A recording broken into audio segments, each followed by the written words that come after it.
oil search in Ghana. Probably goes back 100 years. And it's been a bit of a checkered road.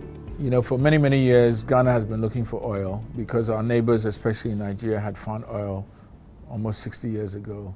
And we always thought that the geology of the West African basin, the Gulf of Guinea, lent itself to Ghana also having oil. In the mid-70s, it sort of took an upturn, and the discoveries around Salt Pond were made.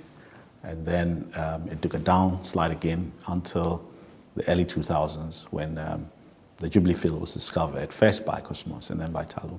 And through that, you know, the Gupc field was developed for production.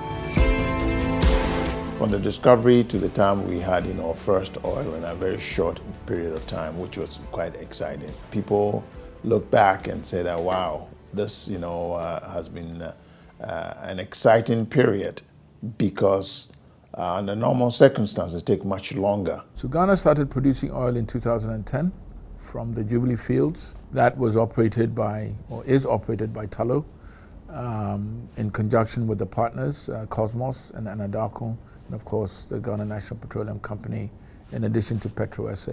Oil was produced, but gas was re-injected until about 2014, when gas, you know, was brought to shore for power generation.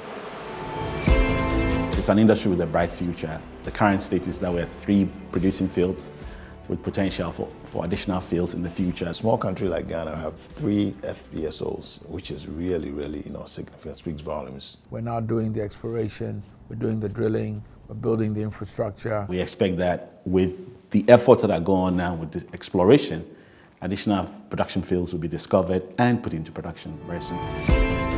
We now have more than one operator. We've had Tullow, we have ENI, and now you have ACA. I think the oil and gas industry in Ghana is getting very exciting. There's a lot of activity. We recently heard about the appraisal from ACA, for example, which is big. And so I think the industry is just getting bigger and bigger. The industry has evolved by way of regulation and participation. In regards to regulation, we have had the Petroleum Commission established, we have the local content regulations passed, and what the Petroleum Revenue Management Act also passed. Last year, as you know, the government launched a bid round, and there's a lot of excitement, a lot of companies coming in. Especially now that we had the ITLOS decision made in Ghana's favor. All of the potential explorers who were waiting are now anxious to come in and secure blocks. ExxonMobil, the biggest oil company out there, it's now in the country. So that, you know, tells you something. ACA, you know, came in, and ACA, you know, picked up blocks from the Hertz environment. It looks quite promising. So the AMP Forum was started initially as an informal arrangement amongst the oil companies at the time to look at issues of common interest. The key players in the industry figured that perhaps it was time to evolve that forum into a formal chamber that can then provide a platform for a more formal engagement of the various stakeholders in the industry, of course including government and the regulator. My experience has been that these type of industrial associations have been very beneficiary for the development of the industry in the country, both from the industry perspective, but not the least also from the governmental perspective. I think the chamber will be of immense benefit to the industry in several ways. A key one of them will be collaborating with government in terms of legislation and regulation. As the industry is young, new laws keep coming up.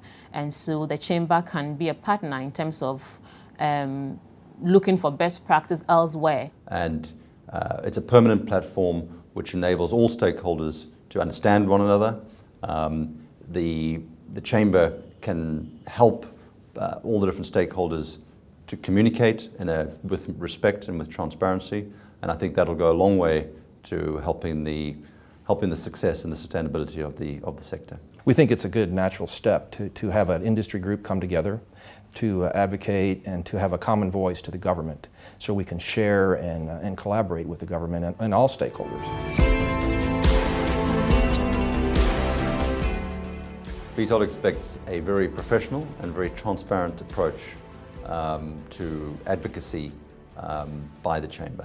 We want to engender trust between the government and then the IOCs. We have to have a common understanding and trust that we're both here to make things better. My expectations to the Chamber is actually to involve the companies and for them to share their experiences. That is, for me, the most important thing.